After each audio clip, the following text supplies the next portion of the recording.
Or let's just leave it at, let's say 5px.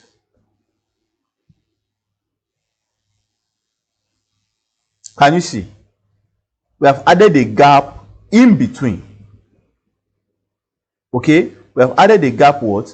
In between. So let's change the background color so that we will be able to see the gaps properly.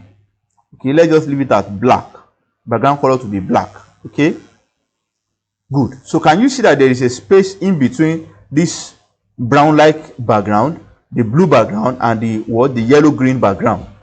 Okay, so those are the things or the different things you can do with what? With your div. Okay, so okay, now you notice that there is a space there's a space between this our div or around our leading div. Okay, so to adjust that, what we want to do is, by default, our browser gives spaces.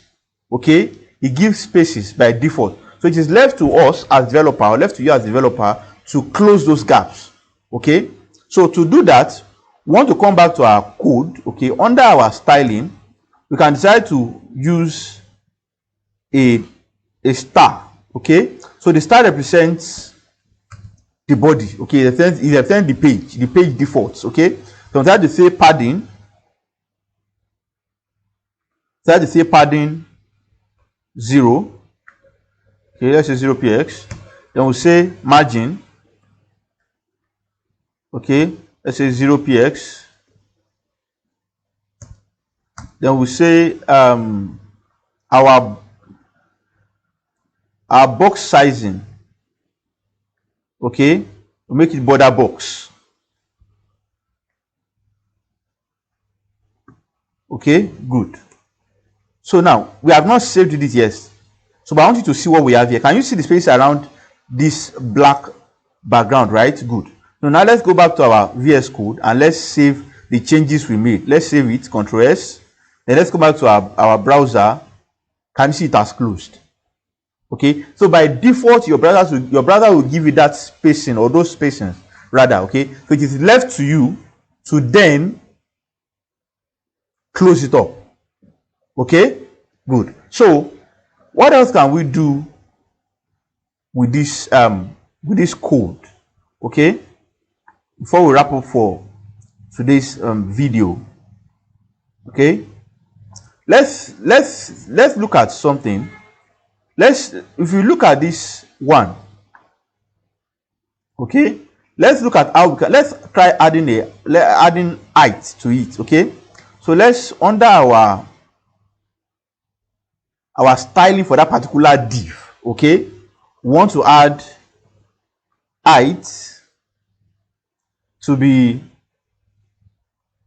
30px and save it, then come back to see. So we see it's small, so let's change our height to around 70px and save it, and then come back to our browser. Can you see now? So it is forcing others to adjust. Okay, it is forcing others to adjust. Okay, it is forcing others to what? To adjust, because one will not be long while the others will be what? Will be small. Okay, so there are a lot of things you can do with your divs. Okay, so in our next video, I'm going to create a working nav bar just to see how our div can be used, or more ways we can use our div. So do well to practice this. Okay, create your divs. Okay, create them in multiples and try to create your flex from it, or create your column from it, and see how it looks like. Put them in a parent div, just like we have our container one. Okay, put them in a parent div, give it a general background, then give it individual backgrounds. Okay, and see how it works. I'll see you in the next video. Don't forget to like, comment, and share.